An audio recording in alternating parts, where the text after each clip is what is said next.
Well, we'll get started. So hi, everyone. This is Jason Key at Harvard Medical School, SBGrid, Boston, Massachusetts. Thanks for joining today. A couple of announcements before we get started. So this is our continuing weekly webinar series, Tuesdays and Fridays. Check out the lineup just to run through. Friday is Carol Hurry from our group, from SBGrid. She's going to talk about the SBGrid environment, what we built and how it works. And also myself, I'm going to talk about our new software installation tools.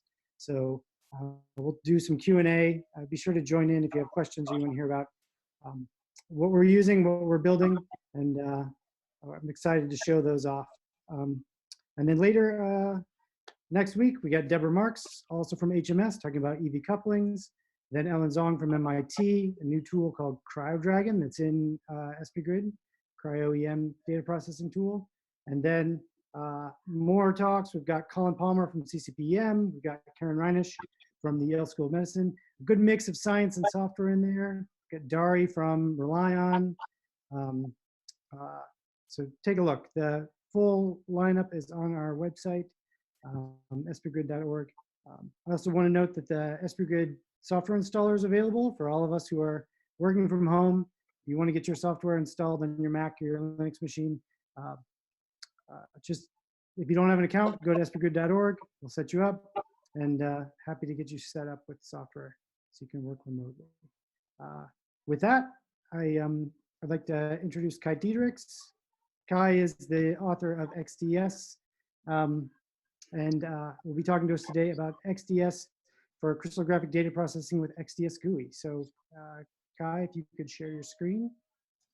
You can send questions by chat, and we'll gather those up and share those at the end, and maybe be able to unmute people toward the end too. We could have discussion if things go in that direction. So Kai, go right ahead. Yeah, thank you, Jason. A great opportunity to present XDS to this big audience here. First time for me to make a Zoom webinar, and I mean, I know more about Zoom now than I did 2 months ago, like probably everybody else. So, okay, this is not just about XDS, but also about XDS GUI. That's a program that I wrote together with a bachelor student, and we have been developing it further since then. So it's been around for like about 5 years or so. So I would like to thank SBGrid for inviting me. This is why I put the logo here on the lower right. And I must first of all correct you. The XDS is not written by me. I'm not the author, but the original author is Wolfgang Kapsch, and he is still working on XDS. And I work together with him. I've joined let's say his team, consisting of him. I joined him in 2007, and since then I have been mostly presenting. I'm the one who presents XDS at workshops, and also does some support to users and so on. Wolfgang is retired, but as I try to say, he is still doing work. He also wrote a program called NXDS, and that program is available for processing data from serial XFEL crystallography, so single shots, each shot corresponding to one diffraction image from a crystal. Okay, but this is about XDS, and unfortunately, I don't have time to go into all features of XDS and all the little details. Of course, there are papers and so on. I'll come to that further on. But here in this talk, I will just, I hope you can see my mouse. We will only be using XDS, which is a program that does all the steps from indexing some reflections to find out cell and space group, or lattice at least, integrating the data, scaling the data, and outputting statistics. So it does all the steps that you can also do these steps, these processing steps, with other programs, in particular with MOSFilm, HKL 3000, or Dials these days. XDS has been around for since the 80s about, so it's one of the older programs, and Dials is the latest addition to all these options. Then there is a scaling program, which we will not be able to use today because there's not enough time. And if you have several data sets that you processed with XDS, each of them gives you a single reflection output file, and you want to scale these files together, then most people seem to use Aimless, or Aimless at least seems to be better known, but Xscale does the same thing as Aimless does and does it very well. In particular, for data coming from XDS, it has a feature that can combat radiation damage. It's called zero-dose extrapolation. And so in principle, you don't need Aimless to process XDS data or to create an NTZ file for downstream usage for refinement and phasing, but you can simply stay within the XDS program system by first using XDS, then Xscale if you have several data sets, and then XDSConf, which is just the conversion program. So to get an MTZ file for downstream usage, you would typically use XDSConf. You can go just as well the other route, namely taking the data through Aimless, pointless, yeah, and then you also get MTZ file. Okay, there is a couple of auxiliary programs that I'll mention. A viewer, a statistics program called XDS Stat. There is the GUI, which we'll use in a few minutes. And there is a program called XDS CC12, which is a newer program, which also gives you some additional statistics. We'll also use that in the course of this demonstration here. So you will find XDS. I mean, you can download XDS without any fee if you're academic. So it's free for academic use. Industry pays a small fee for using it, small compared to other programs. I'm not involved in this. XDS belongs to the Max Planck Society, and the Max Planck Society has all the rights. In particular, the source code is also not open source. It is not being distributed. If you need the source code, you should probably write a letter to Max Planck Society in Germany. Wolfgang Kapsch and I, we have the source code. We try to improve the source or the program by adding features or correcting small bugs, but it's a rather mature program. Not much is being changed from one release to the next. So this results in a program that is really robust. It has seen many different kinds of data, and this is very good for automatic use. So for example, at a synchrotron, most synchrotrons have some kind of automatic processing of data. At least synchrotrons in Europe provide the user with processed data already minutes after data set has been taken. So the Beamline software usually generates or writes out a file called XDS.inp here in red letters. And this is the only file that XDS will read, and which has all the instructions to XDS, all the data needed for processing data set, including the path to the raw image data, and it can easily be run in an automatic way. And of course, if you have just this single program, you need some infrastructure to run the program. I call this scripts, but sometimes people call this pipelines. And the most well-known pipelines here are XIA2 or XIA2, which is part of CCP4 distribution. Then global phasing has a pipeline or script called autoproc. It's an autoproc suite. I should probably say it consists of several programs, and if you want to run it, the command is process. There are others. I don't want to go through all of them. Today we are going to use generate_xds.inp, which is a script that I wrote, and you can get this script from the XDS wiki. There's also FastDP that you will use when you are at the diamond light source. under the hood, it also uses XDS. So the first of these scripts, XIA2, can also be used to run dials. So you have a choice. If you use XIA2, you can either use dials or XDS. And whenever you use any of these scripts, you should be aware that it's just a wrapper for a specific piece of software. So it could be either dials or XDS.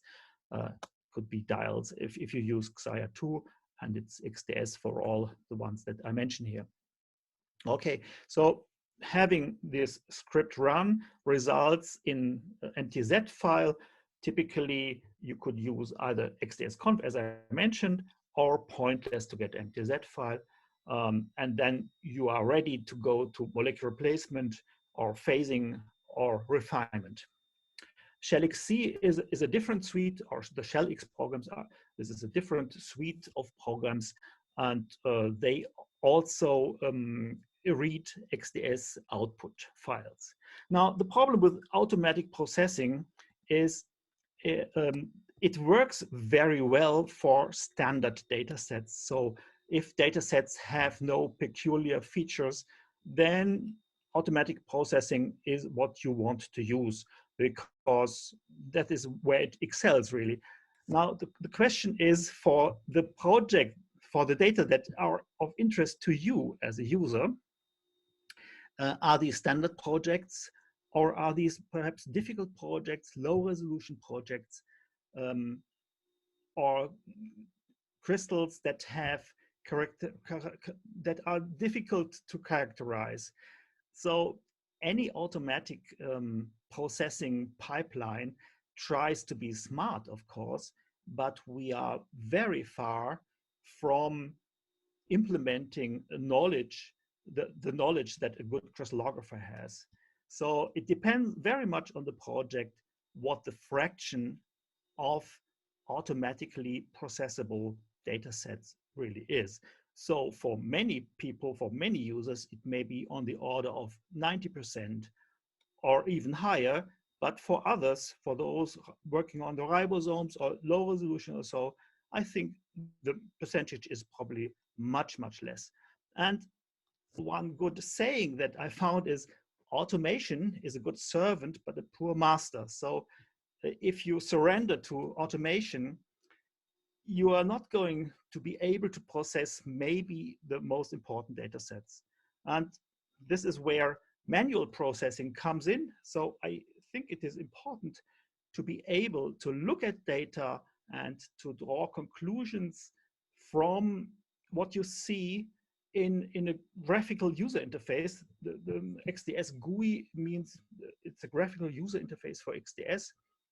And the reason is, whenever you have a problem downstream that you maybe only notice in the refinement stage or phasing stage, it's always good to go back to the raw data, and probably you want to reprocess those data to find out if, yeah, the automatic data processing that has already taken place at the beamline, in most cases, if that has delivered good data, if that has done the right decisions or not. So for, let's say, novice user, automatic processing is very important, and the novice user should always have an experienced crystallographer at his or her side to be able to look at the fine details of data processing. XDS GUI is meant to make this reprocessing very easy. And what could this mean? For example, automatic data processing cannot look at your frames. It cannot look at the shapes of reflections. Cannot find out whether the space group determination has gone right or wrong. There are always cutoffs or decision constants in software.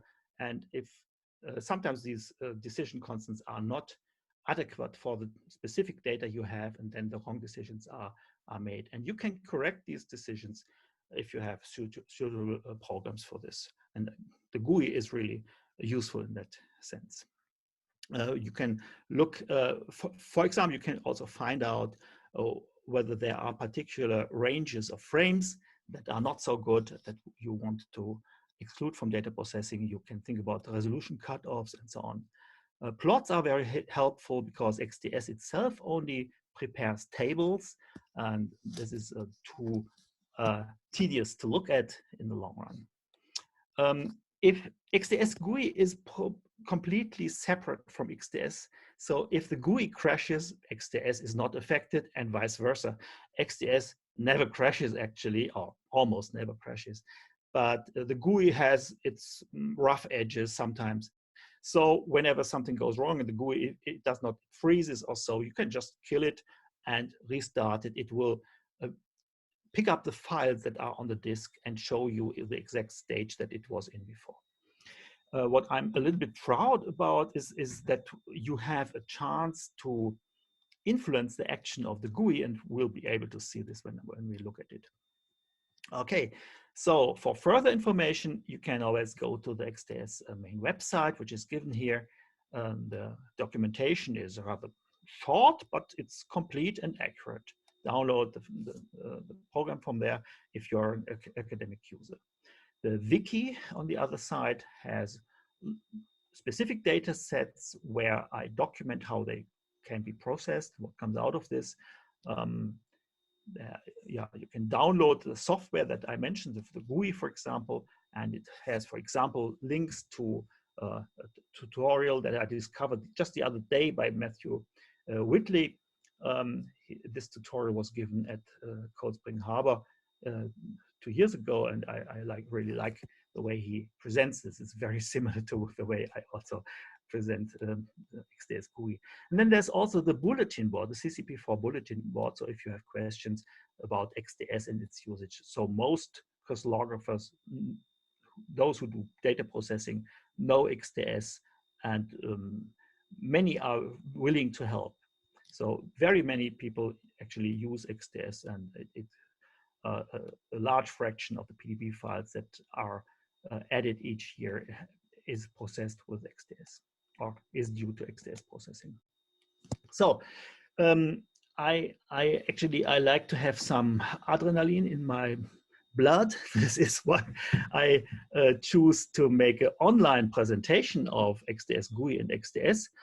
And to make this a little bit more interesting, I chose to present data from COVID-19 protein. It's NSP9 RNA binding protein of coronavirus. And the data can be easily obtained from proteindifraction.org. I think you are able to see it down here on the bottom of the slide. So if you go just to proteindifraction.org, there's a search box and you enter just COVID-19, and there's on the order of 15 or so data sets that come up. And I chose just one of them. This is a, let's say, almost 3 angstrom, 2.95 angstrom data set in a rather common space group. Hopefully you can read it. I'm not sure. So it's only 728 megabytes to download. This is why I chose this one.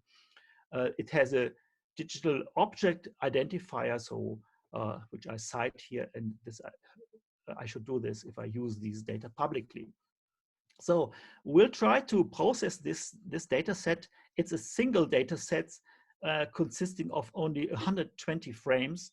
The details are given here. Distance oscillation width is 1 degree, which is rather unusual, I would say, and from my point of view, not recommended to have such a large oscillation width, but it's good for me tonight German time, for you at lunchtime, because there are only 120 frames to be processed, which means this is rather quick. The data were collected in March, so it's just 2 months ago. So we'll see how this works. Collected at 19 BM at APS. So I think I have one more slide. Let me see. Yeah, the references. I don't want to go through all of these, but there's a list of the most important papers that you can find, and you can get them either from my webpage as PDF files, or you have access to them in other ways. I already thank now, or I won't come back to the slides, so this is why I have the thank you slide here. And the slides you can download from XDS Wiki or at least from the website that is given here. So it's called strucbio.biologie-uni-konstanz.de, crystallographic data processing with XDS using XDS GUI. I think, yeah, you will probably be able to find this. Okay, so I will now unshare this this window, I think, right, and close it. Maybe at this point, are there already any questions, Jason? Is that a good time to answer any questions? Yeah, I think it is. I think we've got a few here. Could you comment on how auto processing with data sets that have some blank frames might turn out? You know, if that blank frames are handled explicitly, or are they just sort of no reflections are found? Okay, yeah, this is something having, yeah, it's a good question. There is no procedure to discover whether a frame is actually blank or not. And I think this is the same in all the software packages. So a blank frame is treated like a frame where all the reflections have zero intensity, basically. And so if it's a malfunction of the hardware, then I think this frame can be discovered, because it will have a zero contribution to the reflection profiles, and this will show up in one of the plots that I can show later. If it's just weak diffraction because maybe the crystal went out of the beam, which sometimes happens if it's not well centered, then none of the programs will discover this condition, and it's something that you have to take care of manually, which means you have to exclude those frames that are blank, where the crystal was not hit by the beam. And it's good practice to do this. And I'll show you later a way how to do this. I think I have, yeah, maybe now that you ask this question, I can show you one slide that I hopefully still have here in this. Yeah, this one. Okay, I hope you can see this. These are 3 plots obtained from different data sets, and they all show plots of the output of the program called XDS CC12. I mentioned this on my 3rd slide, I think. And that is a program that essentially does a calculation that is rather uncommon until now in crystallography, but it is a calculation of a difference between CC1/2 with some data and CC1/2 without those data. So CC1/2 is an indicator of data quality, let's call it. If it's high, it's good. If it's low, it's bad. So if CC1/2 is better when including data than without this data, then it's good to include these data, logically. And I have here some examples where including parts of the data makes the overall data worse. And this is here the 2nd example. So we have a stretch of 250 frames until this arrow here, where including the data increases CC1/2, so it's a positive delta CC1/2. Then the curves slope down to negative values. You see it here on the y-axis. Oh, I shall maybe try to make this bigger. Oops. So yeah, maybe you can see this. It goes down. These curves are now at 0 or even below. And then at some point, it goes up again. So from frame 250 to 550 or 560, the crystal was out of the beam. And you should really exclude those data from processing, because they will just add noise to your data. Yeah. So if delta CC1/2 is negative, then your data are worse than they would be if you would remove those data. So this is just an example, also for something that automatic data processing is not able to do for you. Okay. I will unshare. One question before we moved on. Could you comment a little bit about processing .h5 files, like Eiger detector files? Yeah, so this is implemented in XDS as it is implemented in MOS film and also dials and HCAL 3000, I don't know. And it's quite fast these days because there are I/O libraries that can be linked at runtime into XDS and that enable XDS to read H5 files. Yeah, so it's been some long process to get this working well, but it works quite well. It's for example, at Diamond, they are routinely doing this, and at most other synchrotrons as well, at least in Europe. I was just going to say, you recommend an H5 to CDF conversion? No, we did this in the old days, let's say, and it is somewhat slower and more complicated. So, and by reading the H5 file directly, that's certainly the faster way. Yeah, I personally don't like H5 files too much, but we are almost forced to use it and this format. And yeah, it was promised to us to have very many advantages, including a very clear description of the data processing geometry and so on. But it turns out that there are still now variants of H5 files being produced that are not consistent and interchangeable and so on. So it's a work in progress still. But of course, they are around, they can be processed, and it's okay to use them. This is what I would say. Not to lose too much time, I would like to now process these data. What I did is I downloaded the tar file from proteindeflection.org and I unpacked it. That tar file, actually, what do you see here? Do you see me typing now? Make the something? Jason, yeah?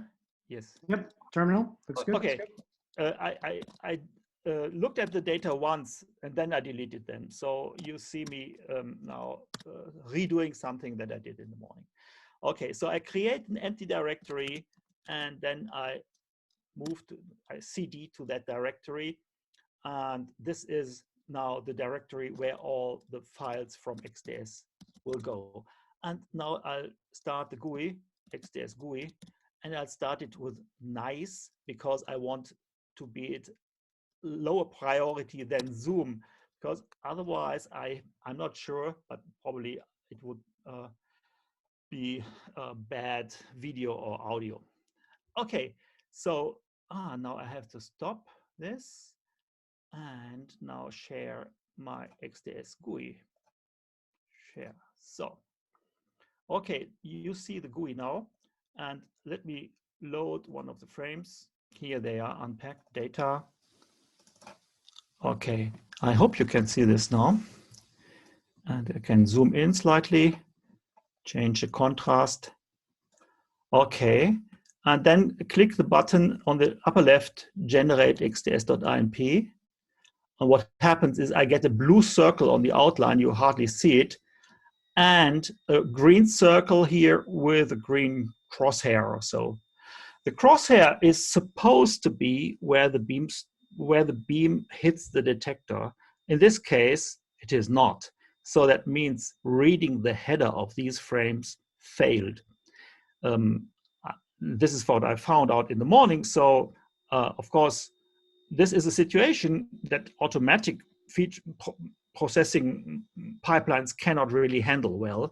So if you have the wrong origin of the diffraction pattern, or in this case of the point where the direct beam hits the detector, then you will not be able to process the data. But with the GUI, I see directly what, or I see immediately what the problem is. And I can fix it easily just by going to, okay, I have to, you cannot, okay. I try to make it smaller. So, do you still see my XDS GUI window? It's still XDS GUI. Great. So I move the mouse to the point where I think that the direct beam position probably is. And then I write down the numbers. So you see my mouse here, I move it around a little bit. I put it at the point where I think that the direct beam should be. Yeah, so on the upper right, you see X is 1541 and Y is 1503. So that's an estimate of the correct values. I go to the XDS input tab and I fix those values. So the ones from the header were not right. And I put the ones that I just found out about. And so this is the typical troubleshooting procedure. If something goes wrong, you see it, in this case, in the frame tab, you correct it in the XDS.INP tab, and then you can go back and forth. And if you change something in XDS.INP tab, it will affect also the other tab. In this case, I think this is a believable direct beam position. Now, the other thing that I should change is I should mask the beam stop holder here.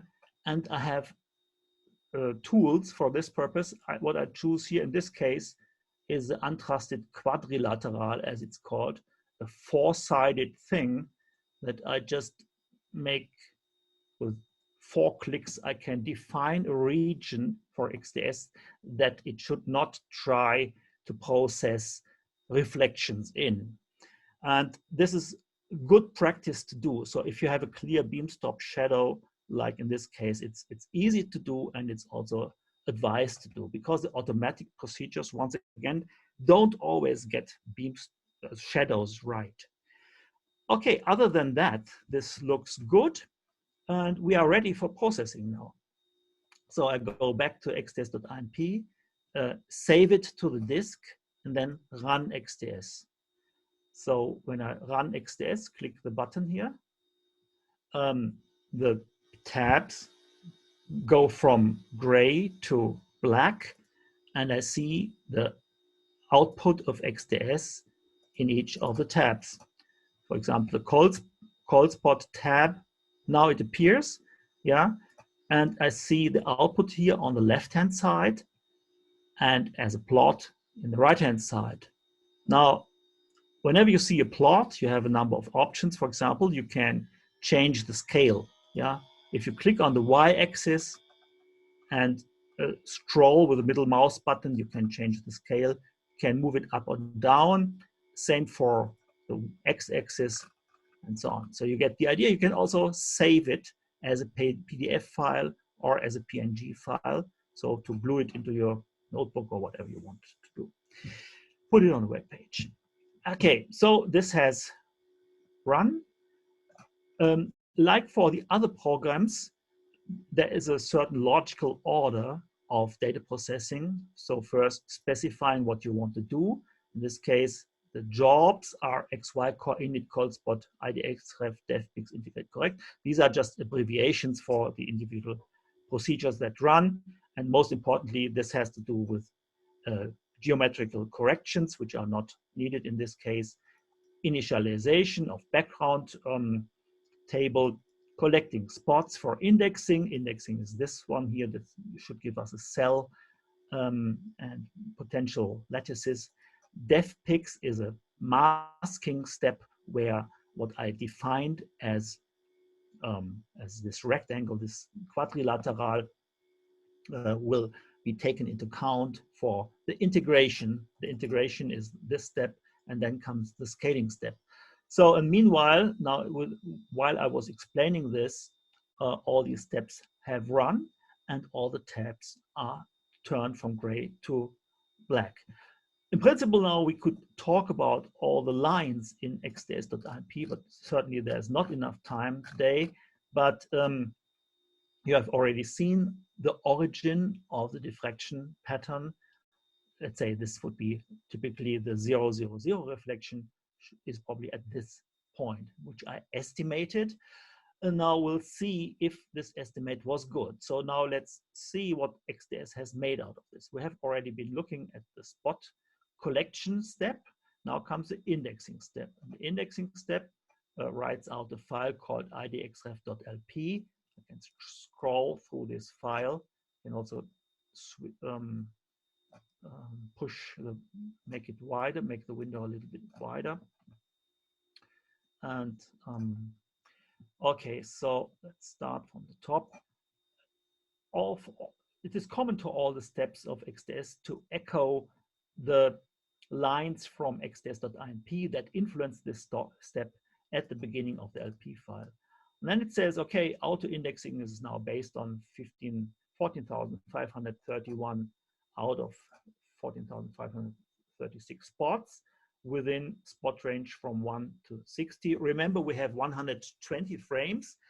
By default, if I click generate XDS.INP, then by default, the first half of this data range is taken for the spot finding. The reason for this is the fact that if you have radiation damage, then the second half of the data range will probably be worse in terms than the first half. And that may also affect, it's also have the indexing based on the fresh crystal, because that has gives you accurate cell parameters for duration. Also, cutting the number of frames in half makes it a little bit faster. Now comes an important list that talks about difference vectors. Difference vectors in reciprocal space should be multiples of HKLs. So they should be delta H, delta K, delta L, and these are integer numbers. So we want to see integer numbers here. And actually, in this case, we do see integer numbers with a little bit of deviation. For example, it's not 0.99 is not really integer, but it's very close. If there's something like 0.5 here in this list, then that would be an indication that something is going wrong. And now, based on these difference vectors, we see the parameters of the reduced cell 89, 89, 133, 90, 90, 60. But this is in reciprocal space. So in real space, it would be 120 degrees. Now, looking at 3,000 observed spots, 3,000 out of the 14,000 that the program saw until now, it just picks up 3,000 randomly, tries to index them, and there is a single lattice that can explain 2,920 out of these. And the others do not belong to this lattice. Now, until now we have only seen that there is a cell that explains the reflections, but what is the origin of the reciprocal lattice? So we have to find the 0, 0, 0 reflection. And what we specified is 1541, 1503 as org-X, org-Y. And taking this as an estimate, the program tries to refine it and comes up with values of 1560, 1497. And this gives good indexing, at least the indexing in terms of delta H, delta K, delta L, based on this origin is better than all other potential origins that are around the point that I have been defining here. Okay, so I was close enough to the true values, but if you compare 1541.6 compared to 1560, that's approximately 19 pixels away from the real values in X, and it's 6 pixels away in Y. So I was not perfect in estimating the true position of the direct beam, but it was good enough to have this as the best choice here. Okay, so this is also important that you check this list, whether for the given origin, the org-X, org-Y, the first entry, which corresponds to the index origin 000, has the lowest values. Going on here, this shows just refinement, and then comes a long list of possible lattices. So we have seen the cell, but we don't know yet what the symmetry is. And these lattices all imply certain symmetries. The list starts with triclinic symmetry, then comes monoclinic C-centered MC, monoclinic primitive, orthorhombic C-centered, monoclinic C-center, and so on. And you see for each of these quality of fit, that is how well does the observed lattice match the constraints of this hypothetical lattice that we are investigating here. And the quality of fit is good, so is low, up to the symmetry which is called hexagonal primitive. So the highest symmetry that explains our diffraction pattern is hexagonal primitive. That's a large group of space groups, so starting with P3 and ending with P6522 or so. That's on the order of 20 or so space groups that constitute this group of HP space groups. Okay, so we'll keep it in mind, but at this point there is no decision being made by the program. We could in principle specify the space group. If we put a space group that we know, if we have a crystal of known space group, we can put the space group number here and also the cell parameters. If we put a 0, then we say we don't know what the space group is. We also don't know what its unit cells constants are. So whenever you put a 0, you can have this line unit cell constant, or you can just omit it. If you put a number here higher than 0, you also need to specify the cell constants. Okay, so this results in the plot showing here on the right, and all the black spots here are indexed reflections, and they are flanked here also by red spots that are reflections that could not be indexed. Actually, if we look closely up here, only 8,600 out of the 14,000 could be indexed. So like on the order of 2/3 or less than that. The program continues in this case. It would not automatically continue if that number would be less than half of the available number of spots. It would then stop with an error message, and all of this is documented in the XDS wiki. So essentially, if you are certain that everything is right, which in many cases we cannot be certain, but we can continue then with the operation of the program by modifying the job line here. So getting rid of these entries, XY core up to IDXref. Because we ran those steps, we don't have to rerun them, and we would then continue with dev picks. Now in this case, in this demo here, we have seen there was no error message. We can go down to the bottom. There's no error message here. There's just this list of space groups, and I mentioned HP. There are very many possibilities that lattice can be HP and space groups, and their numbers are all given here. So let's continue. It is a little bit worrisome, actually, that we have so many red dots here, meaning there are many spots that could not really be indexed. Maybe this is an opportunity to go back to the frame and zoom in a little bit, maybe changing the contrast and so on. And now we can move around. Oh, what's that? So in the middle of the screen, I tried to move my mouse around it. That's a split reflection. Here we have another split reflection. Here is a triple reflection, and so on. So clearly this is a case of a crystal that is not optimal. It's probably a cracked crystal, or a crystal with a second crystal on top of it, or something like this. Maybe, yeah, something broke, or the crystal anyway is not optimal. Okay, the program goes further on to integration. It goes through all these 120 frames, and you get the text part on the left-hand side and the plot on the right-hand side. You can shift the border between the two, and there's also a scroll bar here on the right. So beam divergence is defined by the size of the reflections on the detector. This is being estimated for each frame individually, and this is then later smoothed.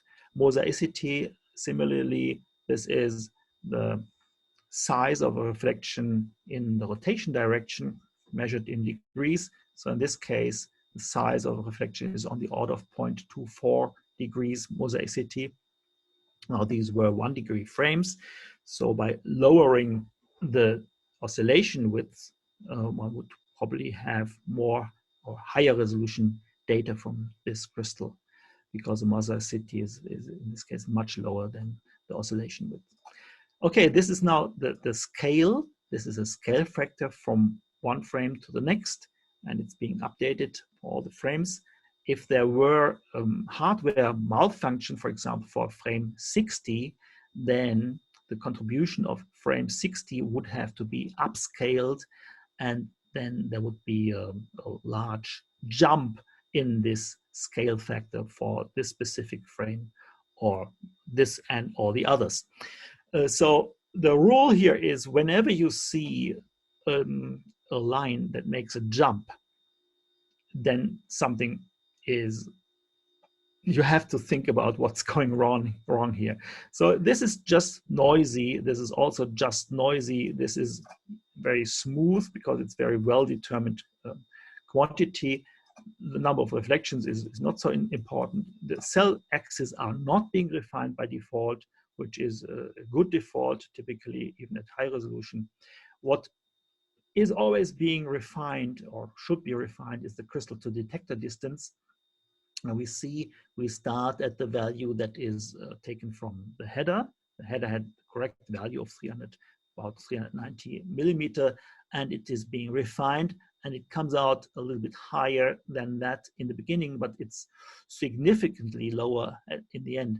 So this is a sign of radiation typically. So the cell is kept constant because we defined it to be not refined. But the detector distance now must soak up the change of the cell volume that happens due to radiation damage. And a larger cell means a shorter distance, so as a compensation. And okay, so we already see here that there's an indication of radiation damage in these data, and there's quite a substantial change. Crystal orientation is being refined by default.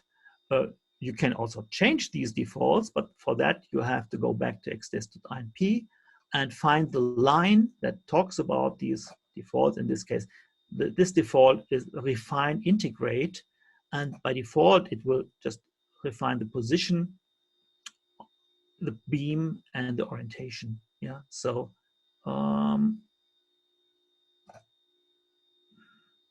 position means is essentially the detector distance and the XY position.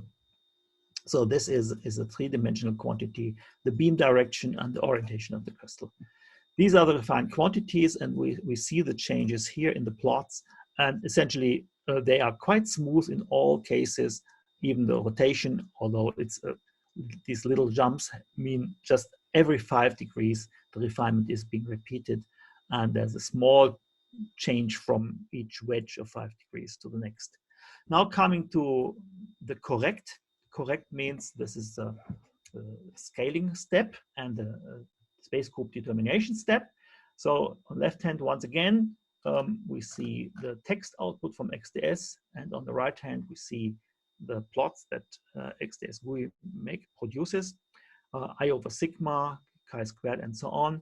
Now, there is one indicator that is really useful, that is I over sigma asymptotic, and that talks about the I over sigma that an individual observation of extremely high intensity would have if there were, we don't have an infinitely strong reflection in the data set, but we have some very strong reflections, and they can actually reach this I over sigma asymptotic level. The higher I over sigma asymptotic is, which is now given here by the red line, the lower the systematic errors in your data are. Now, to give you some idea what typical values you can expect, 10 is bad. So the strongest reflection in your data set has only I over sigma of 10, which is not really good. If you have a very good data set, that value could be 30 and higher. I have seen data sets which have I over sigma asymptotic of 50. In that case, you have really low systematic errors, and you can expect to be able to extract very weak anomalous signals, for example, for phasing. Okay, here we see, okay, we have a relatively high level of systematic error. This is due to the split reflections that we saw earlier, and it's probably also due to the radiation damage. Let us look at the space group determination. This is always the first thing we should look at. Go down here a little bit, automatic space group assignment. A lot of text, you should read it if you have time. And so after this little webinar here, maybe you have time to read this. And then comes a list. So essentially, XDS tries all possible Bravais lattices. These Bravais lattices, you have already seen these letters. They are here in the last column. Now they are being translated to possible space groups. And I don't want to go into the details, but here, essentially, space group 1 is always here in the list. Then MC is always space group 5. MP is represented by space group 3, and so on. The one space group that is, on one hand, high symmetry, and on the other hand, still gives good RMEs, is marked here with a star. And in this case, this fails, because if we go down the list, and due to my experience, I know what the space group numbers are. So 177 is a high symmetry space group, a higher symmetry space group than 149. 149 is, I think, P321. Yeah, I could be wrong. And 177 is P622. So we see here the automatic mode of XDS has not given the right decision. So what is a better way to find out what the space group is? Now, there is a way. We can just go to the Tools menu here and click on Further Analysis. And here you see this little window saying Determine Space Group with Pointless. And here we'll just run Pointless for finding out about the space group. I'll have now to switch the window that I share with you, but I click it here first, and then I stop share, and then I share. And I guess it's this one. Okay, yes. And here we have the output of Pointless. I don't want to go through all of this once again. This takes us too much time. And choosing between possible best groups, it comes up with P6122 or P6522. And P6122 is 178, P6522 is 179. Okay, at this point, I see we are already close to 1 p.m. in your time zone. I want to shorten this a little bit. We find out that the true space group, at least according to Pointless, is 178. So let us put this, oh, I have to stop share and reshare the other window. So, 178. And the cell parameters are somewhere in the output. Cell parameters don't change when I change this space group here. So all of this is probably a little bit too fast for you, I'm afraid. Sorry for this, but you can probably see when the video is uploaded, you can see it several times, and also read the tutorial by Matthew Whitley, and this will give you a better idea of what's going on. So job equals correct. Now, if I change the space group, I have to rerun the scaling. That is always the case. So say save, say run. This takes a few fractions, a few seconds. You see it's jumping. Now, going down here. Now, if we are, yeah, I was too quick. Now it's done, and we can go down here. I specified the space group, and I get the statistics. The important statistics, the final statistics are in the end, and it always starts with statistics of saved data set XDS ASCII data range from 1 to 120.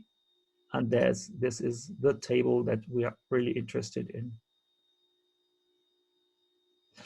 And it has, it says Friedel pairs are treated as different reflections. So we have not yet told the program, whether we have a normal signal or we are interested in the normal signal or not, we have to decide based on this output. And if I wanted to make this decision, I must look into anomalous correlation column here, and that is close to 0. So there is really no anomalous signal. So we have to rerun correct and say we don't have a normal signal. I will show you in a second how this is done. Then also what we want to do is decide about the high resolution cutoff. And in this case, 2.63 is the shell that still has a significant isomorphous signal. So CC1/2 gets a star, which means this cannot really be explained by just chance or by noise. There is some signal out to 2.63, but it's really weak. So if we look at I over sigma, it's only 0.5. Okay, so let us decide now about the high resolution cutoff. I would say it's 2.7. So 2.63 really goes to the very edge, but 2.7, in my opinion, would be rather okay. So go back to xds.inp, put 2.7 here, and also say Friedel's law equals true, because we don't have a normal signal. Now save this and run XDS again. So this is our final pass through the data, the final scaling pass through the data. And we get, once again, we get updated statistics, now out to about 2.7 angstrom, which we specified. And I think this was a good move. So I over sigma asymptotic is still 10.5. Typically, if we do make the right decision, I over sigma asymptotic goes up a little bit, often does, and can go down. Oh, so this is the case where the GUI actually, yeah, kind of crashed. It does not really show us anymore what I want to see. So what I do is I close it, and I can just restart it. So you see how this is done. I have to find the screen sharing again. So we are back in business. So crashing the program is not a problem. Now we see the same statistics, but now stopping at 2.7 angstrom. And here I over sigma in the last shell is 0.7. So that is not high, but it may make a difference in refinement. It's good to have 2.7 angstrom data. You can start to refine individual B factors and so on. CC1/2 in this shell is now 31.2, which is quite, well, I would say decent. So highly significant at least. We have complete data in this base group. We don't have any anomalous signal, and I would call this a 2.7 angstrom data set. So these reflections beyond 3 angstrom will probably help refinement quite a bit. So it's I don't want to talk today about how to choose a high resolution cutoff. There are many aspects that come into play, and I'd be happy to tell you my view about this, but there's just not the time for this. Okay, the tools here, we have already seen one thing. We can go through this quickly. For example, we can save what we currently have by clicking on this button backup files to .save. And this just runs commands that are shown here. You can modify these commands, and if you then click the button, it will run the modified commands. And if you leave XDS GUI, it will save the change commands to a file in your home directory. So you can always, next time you will get the change commands. Optimize data quality. Also, once again, no time to go into this statistics. This runs XDS CC12 and XDS stat. Takes a little while. So XDS CC12 is already there. So we see here, if we try to enlarge this a little bit, for my taste, I don't really see it well. So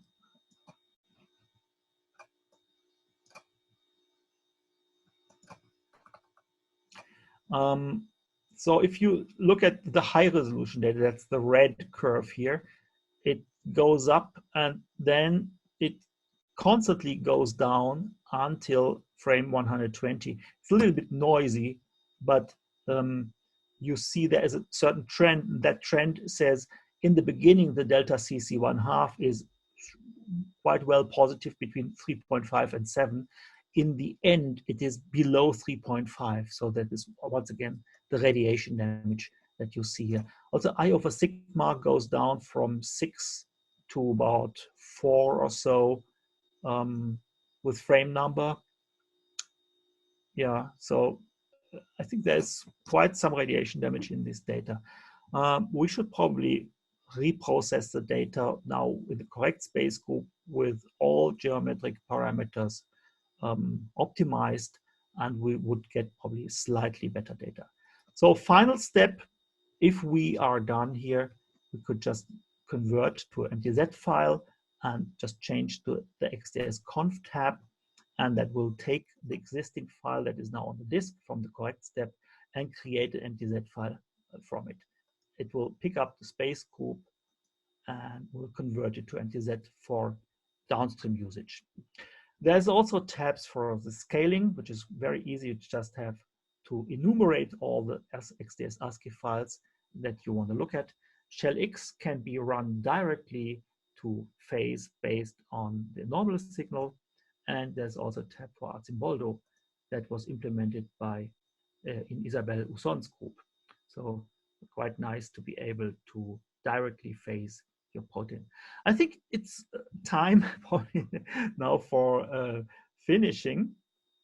I would like to, probably I should stop my sharing here.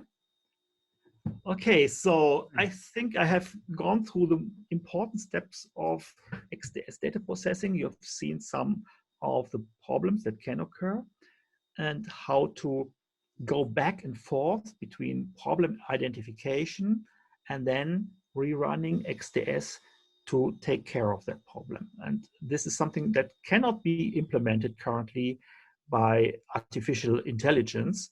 I think a human brain is much better to find the right decisions here. Okay, that is all from my side at the moment. So a few questions related to reflections. One, can you identify the reflections that are rejected in a sort of systematic way as opposed to a list?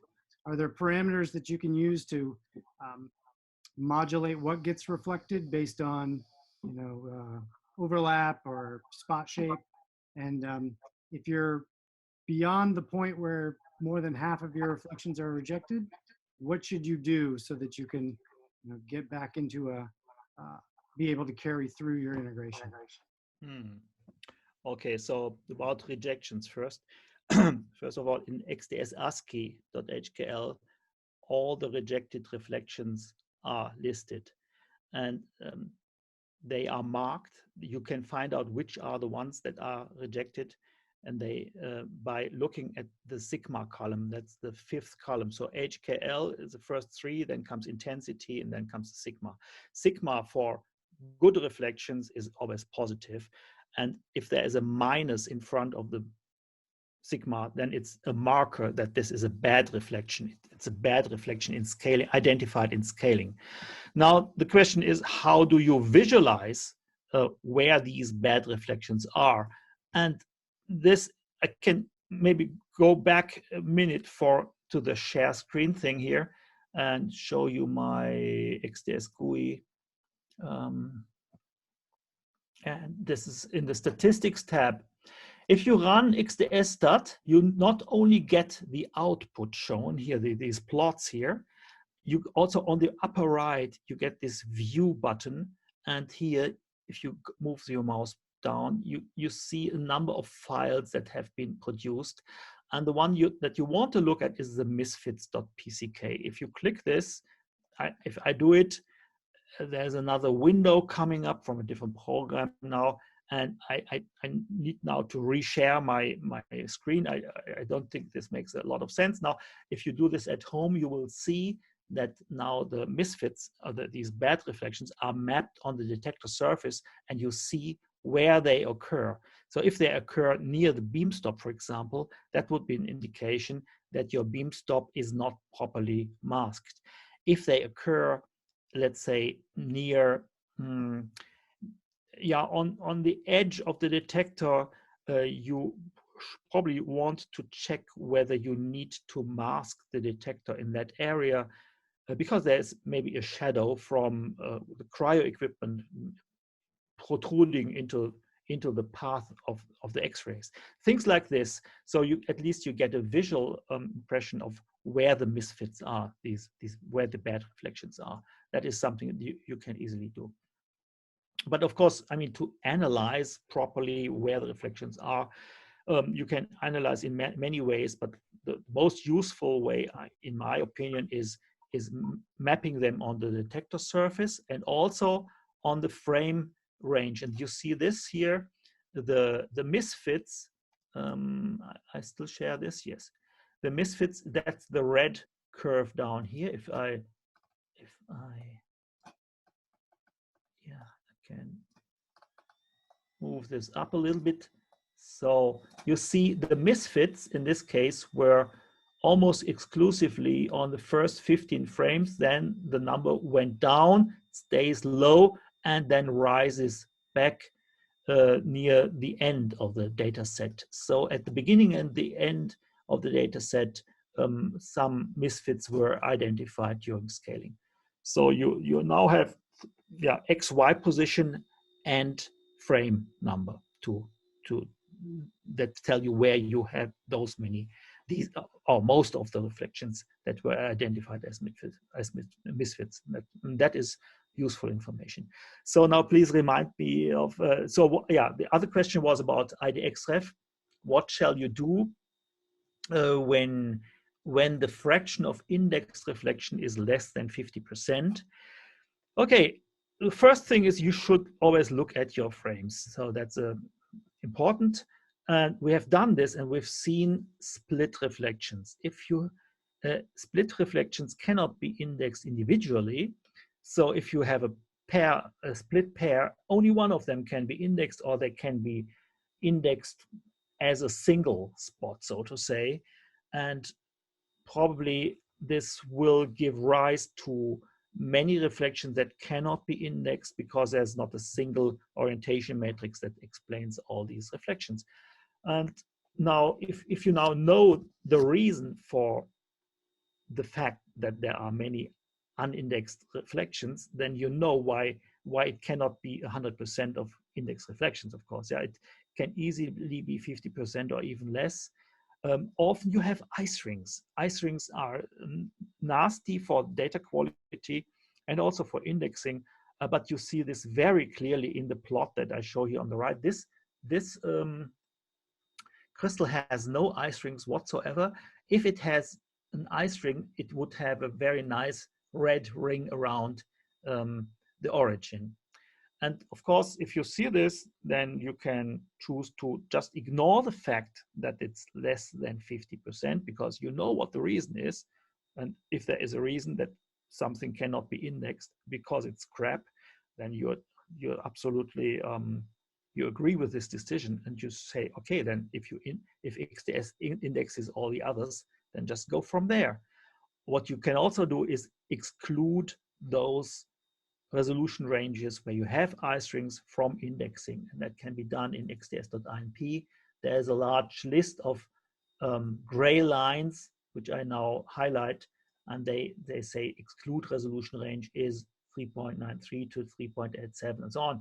So all the ice rings are individually enumerated here.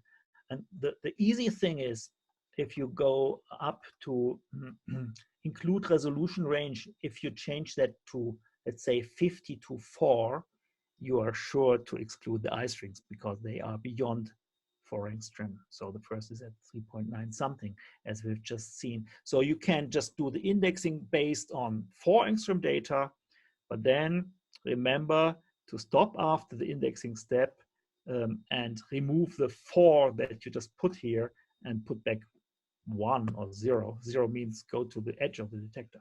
So you have to think a little bit why so many reflections could not be indexed. And if you know what the reason is, then just keep going. Yeah. So change to job equals def pix integrate correct, and just take the orientation matrix that XDS came up with, which is just based on the good reflections. And what is also important is what I showed here in the IDXref tab is that you make sure that the difference vectors are integer, yeah, and these DH, DK, DL values are low. And if the header is not right, as is the case here for this data set, then the result will not be good. Yeah, and that is not a problem that will typically occur in automatic processing, because at a given beamline, the beamline managers, of course, the beamline staff, they know how to modify XDS.INP to get the OGX, OGY right. So this is not typically a problem. But if you get the data set from someone who collected it at a synchrotron where you don't usually go, then this might well be a problem. And then you need to fix the problem first and then re-index. And as we've seen here, the indexing itself is rather robust. And in this case, even with the split reflections, it could index about 60% or so. So sort of related question, are there any special precautions you need to take for twin data? Yeah, no. From the viewpoint, so if we are talking about mirrorhedral twinning means there's two lattices that are just on top of each other, right? And at each position of the detector, you just have an addition of the contributions from the two lattices, from the two crystals. And from the viewpoint of XDS, it is not a problem in integration. Yeah, it's being treated like a single reflection. But from the viewpoint of making the right decision concerning the space group, this is a big problem, because it is sometimes very hard to distinguish low symmetry space group plus twinning from a high symmetry space group. So if you have perfect twinning, meaning alpha of 0.5, so crystals of the same size that have their lattices superimposed, in that case you cannot distinguish this from a crystal that has higher symmetry. Yeah, and so this is where experience comes in to some extent, but there's also the statistics part. So in correct, you have statistics that you have the intensity statistics. And so going to this case here, the higher order moments of Wilson distribution of centric data expected 1. So this column, and this column, they should have values around 1. Here, the overall, the average is 1.5. Okay, there are not so many reflections here. And for acentric data, it's also higher than 1. It's not what you want to see. I think this is also, once again, due to the split reflections. And what is even better than these tables are the L tests that are performed by both pointless and also Phoenix.x triage. Yeah, you have access to Phoenix.x triage also here from the GUI. If you want, you can just have Phoenix.x triage here, put it here and say. So now you've defined your own command and assigned it to this button. Now if I click it, it will run Phoenix.x triage if it's installed on my XDS ASCII.HKL, and that will tell you whether the data is likely to be twinned or not. So I would suggest that you use programs that are specifically made for the purpose of twinning identification. Phoenix.x triage and pointless are those two that I would use. Okay. One more question here. We had, what do you think about the handling of anisotropic data, like star and ISO global phasing has? Yeah. This, And would you consider implementing something similar in XScale? Yeah, no. Star and ISO is a program that you should use after running the data through XScale. So I personally have very good results with running Star and ISO with data coming from XDS or XScale. Star and ISO is actually made for this. And if you use AutoProc, which is, in my view, the best pipeline that exists for using XDS, and in the most general pipeline, at least it works with all kinds of detectors and data from all synchrotrons, then you get the Star and ISO processing for free. It is being run as part of the processing of the data. So you don't need to go to the server or so, which you currently have to do if you use XDS manually, as I've shown to you. But there is a way to run this scaling procedure that Star and ISO does. You can also run it from the GUI. Here, for my GUI, I have not implemented this, but this is planned to implement. So it would just be another command here in the GUI. So I do recommend Star and ISO, yes. Well, we're quite a bit over, so I won't ask too many more questions, but we could keep going if Kai has time. Folks, if they want to stick around, I could pass on a few more. What are your thoughts, Kai? I have still time. Okay. So one question we had is it possible to superimpose the, see, it's from Pete here, superimpose the IDXRF results over the diffraction rate? IDXRF results, no, not directly. What you can do is superimpose the predicted spots from integrate over the diffraction pattern. So we can do this for, I have stopped sharing, so I can reshare, okay? So you see my XDS GUI now. So I go to Tools and Show Frame with Predicted Spots on the left. And here you can choose which frame you want. So 1 or whatever, put some number. You can also click it this way. And what happens is the long command down here, which I'm just showing you from the beginning. So it's like a little script that I came up with to do this. So let us do it now. Show frame.cbf for frame number something. Takes a little while. Now for me, I have now this, it pops up a window, and now I have to stop share. I wonder if there's any more elegant way to share all these things, but okay, I think it works. So here you see what I get. I will make it a little bit bigger. Expand it. So, okay, there's a green part now that probably you see. Can adjust. I hope you see what I see, but anyway, so I can even zoom in here, and you see here circles around reflections. I hope you can see that, and you see also some split reflections. And this is just superimposed expected reflection positions and actual frame. Yeah. What you see here is circles that penetrate into each other.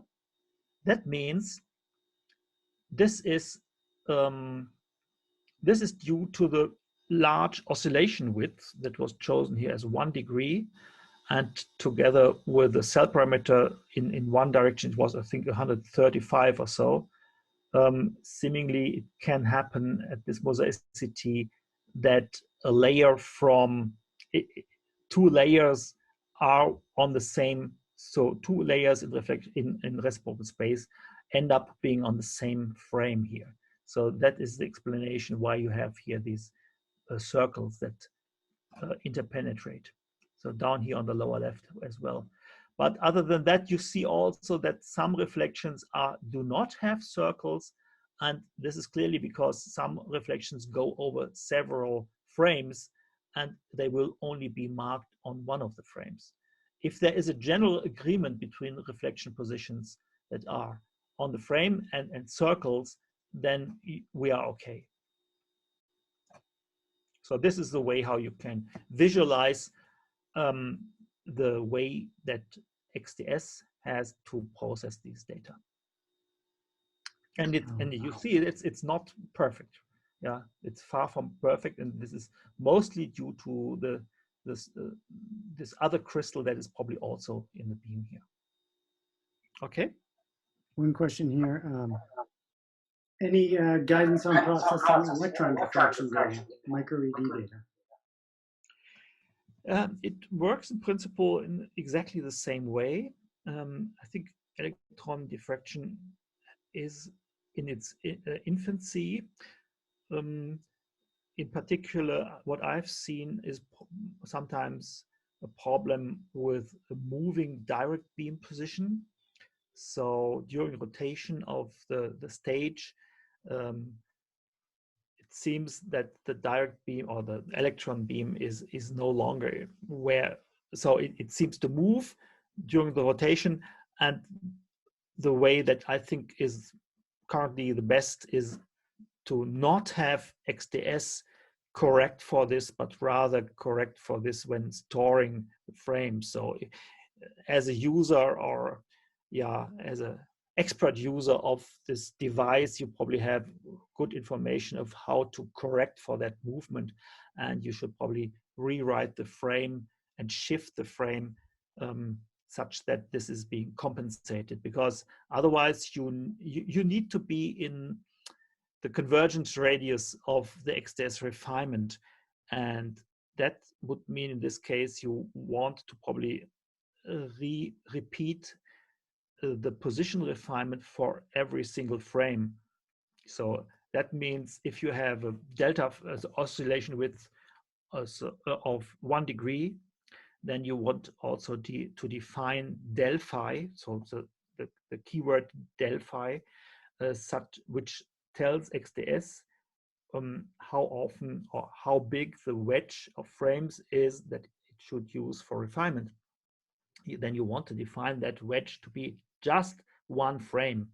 That means you have to re-refine every single frame, and it may well be that XDS can then cope with that movement of the direct beam position, but there's of course no guarantee. It depends a lot of how big this movement is. And if you can predict it in a different way, then it's smarter to correct for this effect outside of XDS. But other than that, XDS is just is being used by many people doing electron diffractions satisfactorily. Great. Well, with that, I say we should wrap it up. Kai, thank you very much. I think there's a bunch of detailed questions here. I think they're probably very specific to certain cases, so I don't want to necessarily bring them up, but it just means that we need to get you to Boston as soon as we can and get a workshop so we can get people their data and their specific questions so they can get these problems fixed. Once we have conquered Corona, I'll be glad to come to the States for a workshop again. Yeah, and I wish you all the best to your health, everybody's health who is listening, and I hope that we all can meet in person again in better times. And in the meantime, you are invited to send me questions by email, and I may not be able to answer each of them individually. So if all 112 participants at the moment send me an email, I might be a bit overwhelmed, but I will put I will try to extract those questions that are common to many and also put them into the frequently asked questions into the wiki. So maybe you find the answer already in the XDS wiki, or you find it in the tutorial that you find in the wiki, once again, that I mentioned a couple of times. So, and from my side, thanks, Jason, Pete, for inviting me, and it was a pleasure. Thank you. Thank you, everyone. Bye-bye. Bye.